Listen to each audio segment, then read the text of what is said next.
Hey everyone, welcome to Be the Change. My name is Lily Mott, and today's episode is about how change comes when you recognize that there's no such thing as an overnight success. My guest this week is Joe Seddon, and he's the founder of Zero Gravity, which is a technology company supporting students from low opportunity areas with attending universities and getting started with their careers. I really enjoyed talking with Joe and learned a lot through this conversation. So let's get started with this episode featuring Joe Seddon.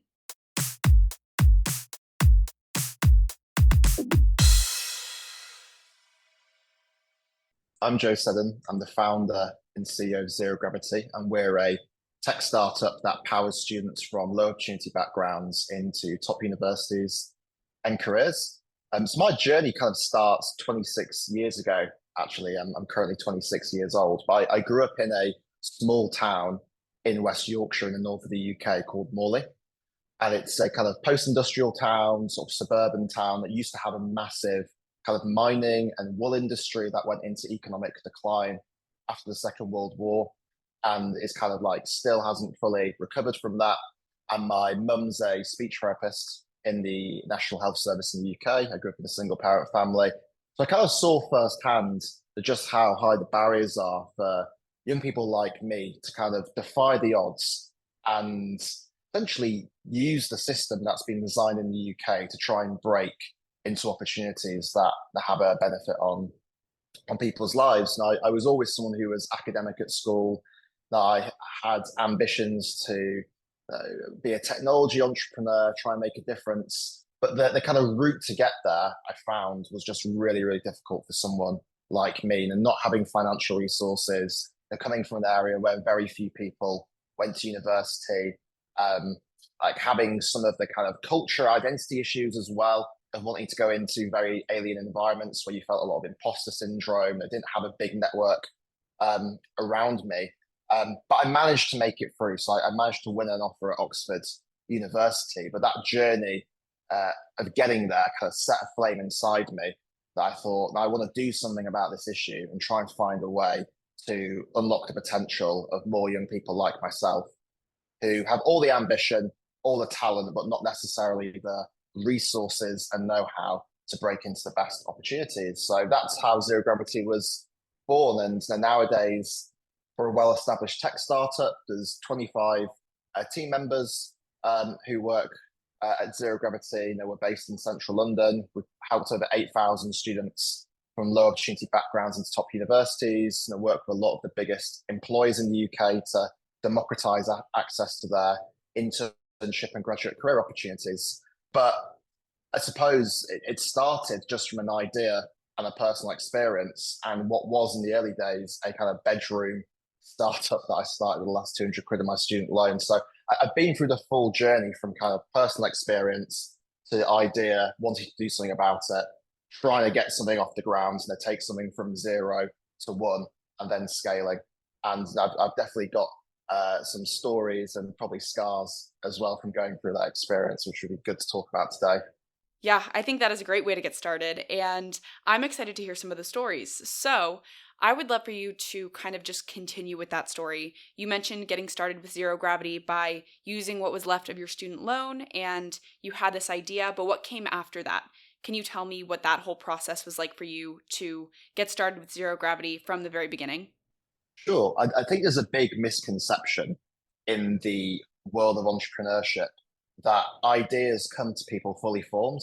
And I think people almost have this Isaac Newton style idea that great businesses happen when you're kind of sat under an apple tree and suddenly an apple drops down and hits you on the head and you have this like amazing idea that's going to change the world. And that kind of conception of entrepreneurship and idea generation is really deeply embedded in popular culture. And if you ever watch a movie about entrepreneurship, whether it's The Social Network, about the advent of Facebook, or even something like The Wolf of Wall Street, it's always kind of zero to hero, overnight style success.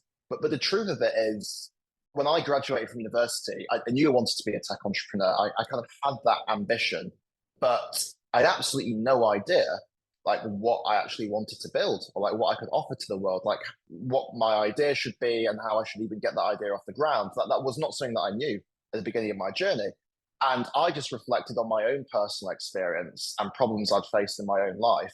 And that problem, which I suppose academics nowadays called social mobility, was the problem that I thought I had more insight about than other problems I faced in my life, and probably more insight than most people, having gone on that journey myself. And like the idea of zero gravity didn't come fully formed. Like I had a vision at the beginning of the journey that I wanted to use technology to break down barriers that stop people from getting into top universities and careers and unlock potential. But what that exactly meant, I had absolutely no idea when I first got started. So ideas don't come fully formed; they kind of develop organically over time. And I think that's really key because when I speak to lots of entrepreneurs now, the one thing so many people say is, I really want to be an entrepreneur, but I don't have an idea yet. It's like, you're not supposed to have an idea. They don't come fully formed. They're supposed to develop organically. So I had the idea from zero gravity out of personal experience. And then it was just a question of how do you put that into practice? Now I had 200 quid left from my student loan, and there was kind of a sliding doors moment, I suppose, where I could have even spent that 200 quid on going on a few nights out with my mates back at home, or I could try and put it to use. I decided to try and do something productive with it, which I'm very glad my 21-year-old, a slightly more immature self did at the time. And 200 quid can get you pretty far nowadays if you're building something in the digital world. Like it was enough for me to like buy a domain name, start building a brand, host a website, host a platform that hundreds of people could use, to do some very basic marketing. And it wasn't shiny, it wasn't polished, it wasn't perfect. But it was enough for me to get a kind of minimum viable product off the ground. I think that's the beauty of the internet, which is the barriers to entry of starting a business or starting a organization are much lower than they were historically, because you can do so much now through the internet, which can be much cheaper in terms of getting something off the ground. And that's certainly what I found. Like when I launched Zero Gravity on social media, my first post was on my own Facebook account. That's a bit of a throwback. I know no one uses Facebook nowadays in Gen Z, but the first post was I posted a marketing video and a long blurb on my own Facebook about why I was doing this, what I was building, how it was going to work. And that led to my first viral organic traction, as that was shared initially by my friends, then their friends, friends of friends, and then extrapolated out from there. So it was very humble beginnings, but I suppose the lesson I take from it is that you don't need to know what your idea is in the kind of perfect, clearest possible sense at the beginning. It's enough just to have a vision. You don't need a fully formed idea. And you can get something off the ground with very little. Like you don't need to strive for perfection straight away. Like you can just find the kind of little cheat codes that you can do on the cheap, on the fly, to actually start to test and validate your idea. And that's what I did with Zero Gravity at the beginning. That is so interesting. And I think you're so right about that perception of entrepreneurship and how movies and shows often portray that perfectly formed initial idea, when actually it's usually the case that even the idea takes work and time to develop. So that's really interesting. And can you tell me a little bit more about the work that you're doing now with Zero Gravity?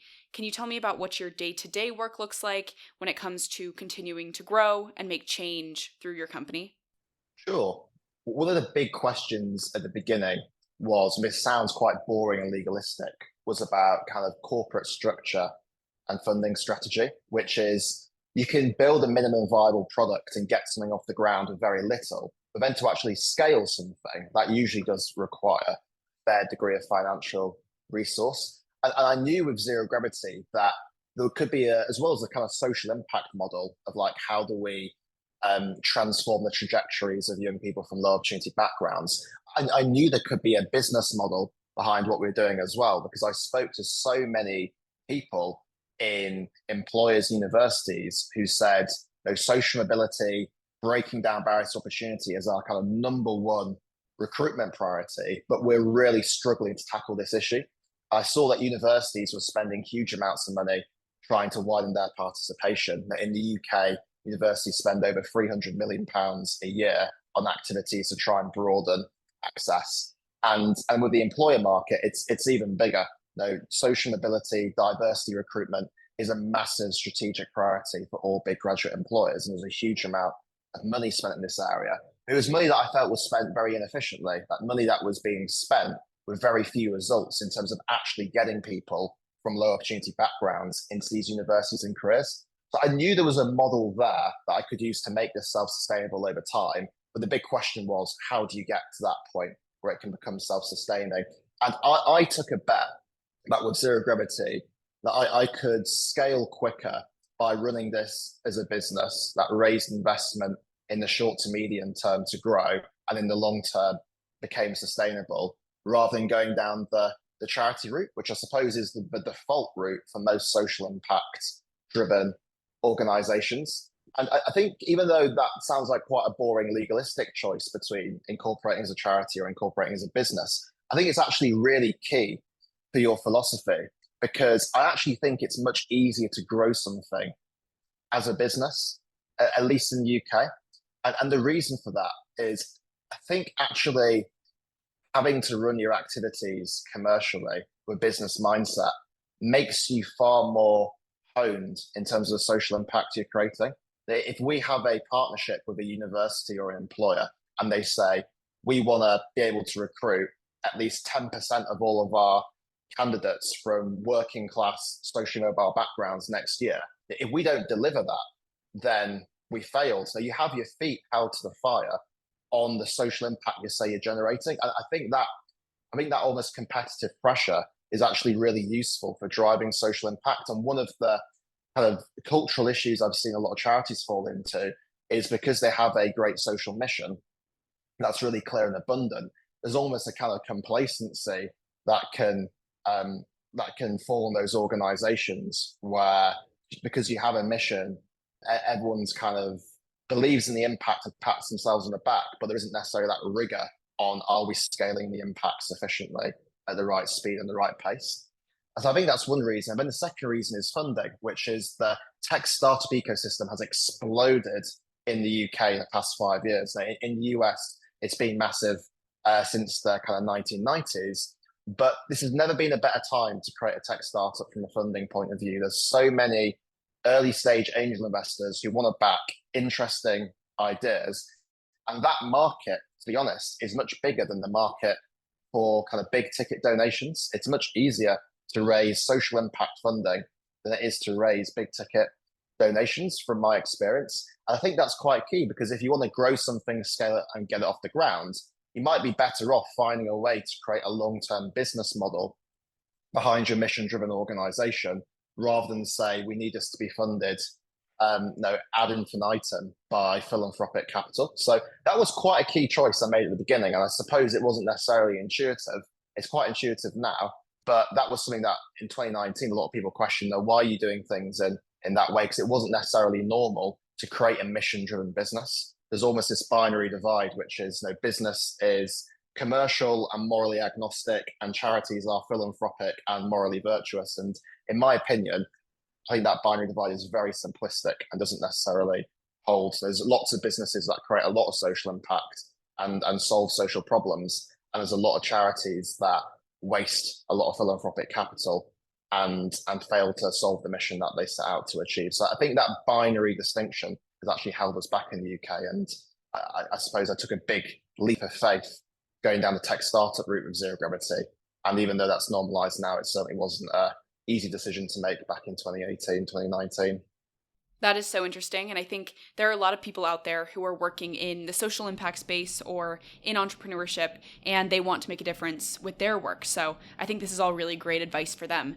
So now, when you're looking at the future, where are you hoping to take Zero Gravity from here? As much as you can tell me, I would love to know your plans and your hopes for the future, and just where you're planning on going from here. Sure. The first problem I tackled with zero gravity was how do you get students from low opportunity backgrounds into highly selective universities? And the reason we focused on highly selective universities is they're very unrepresentative of the country. Oxford, Cambridge, Russell Group universities. If you look at the social demographics of who attends those universities, looks nothing like the country at large. To look at a university like Oxford, for instance, around 35% of students who study there are from private schools, whilst only 7% of students in the UK study at private schools. So there's that big dislocation between universities and the rest of the country. But what we do know about highly selective universities is they do boost students' long-term income.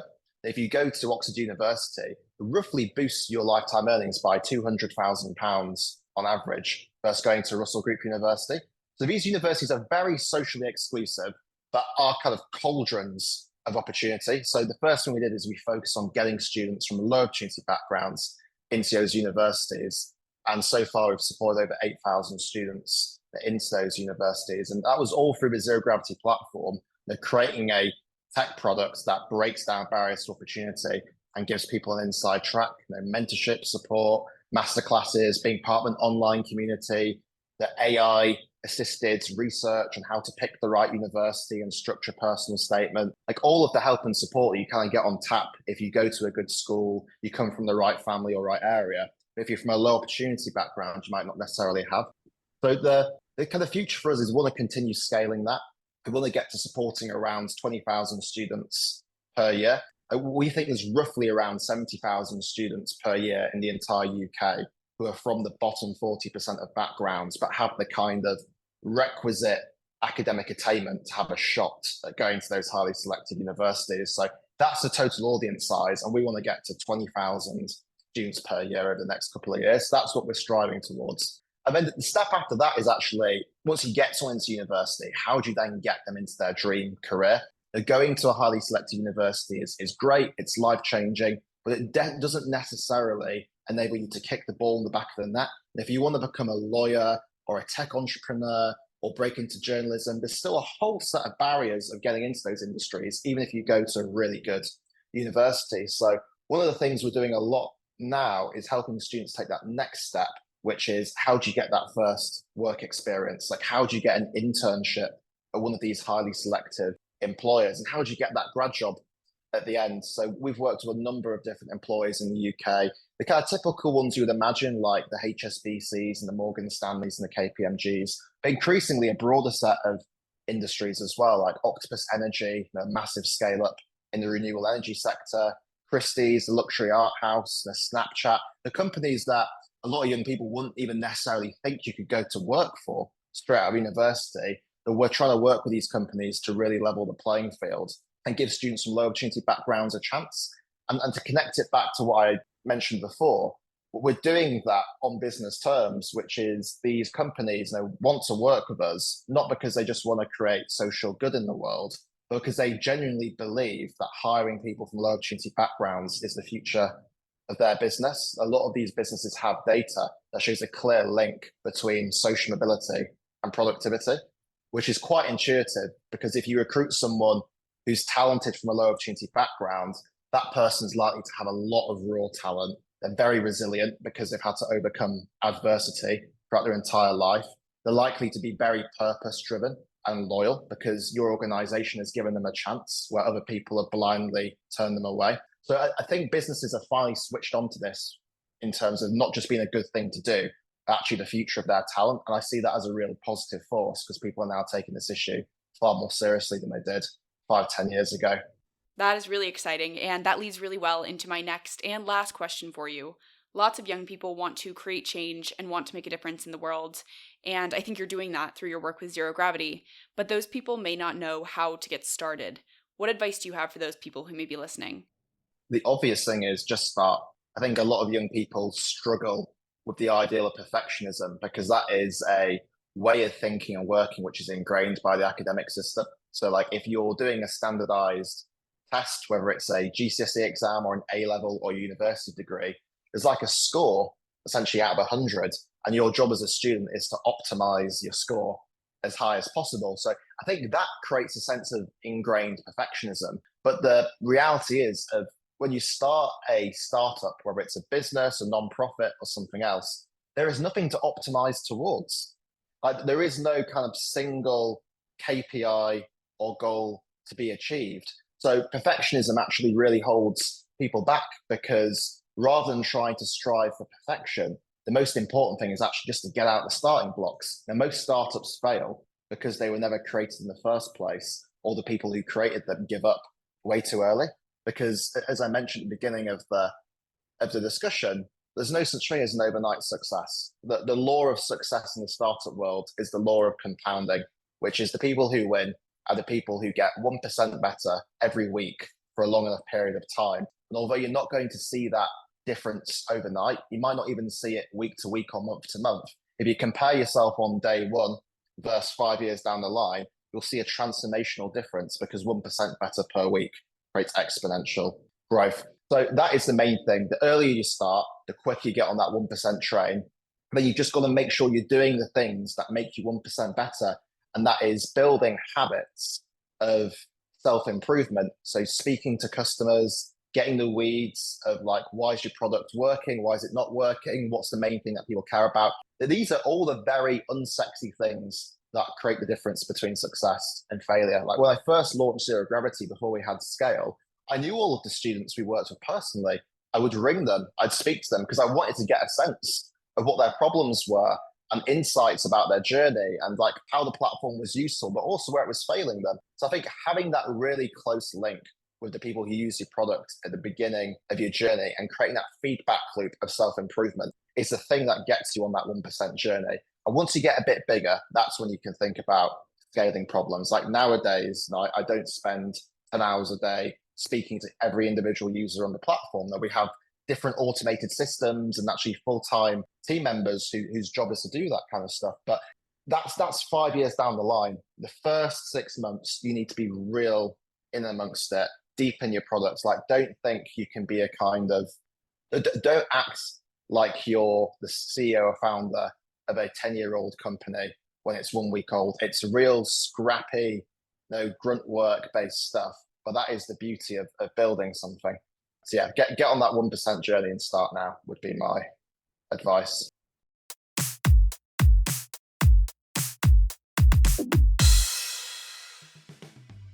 I really enjoyed talking with Joe and just wanted to highlight his point about how entrepreneurial success isn't how it's portrayed in movies or TV shows, and it often takes so much perseverance and a lot of hours doing the unsexy work, as Joe said.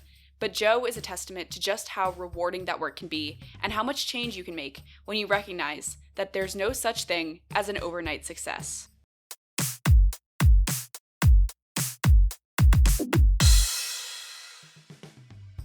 Thank you so much for listening to this episode, and you can find Joe on Instagram and LinkedIn, and I've included those links in the description of this episode. If you want to talk about anything I mentioned, please reach out to me by email at lily@bethechangepodcast.org or on Instagram at Be The Change Media Network. I am working on expanding Be The Change Media Network, which means bringing you more inspiring stories from amazing guests. If you enjoyed this episode, I would really appreciate it if you could leave the podcast a rating and a comment, because it will help these stories to reach, educate, and inspire more people. And I would love to hear your thoughts and feedback. Tune in for my next episode, but until then, be the change you wish to see in the world. Bye, guys.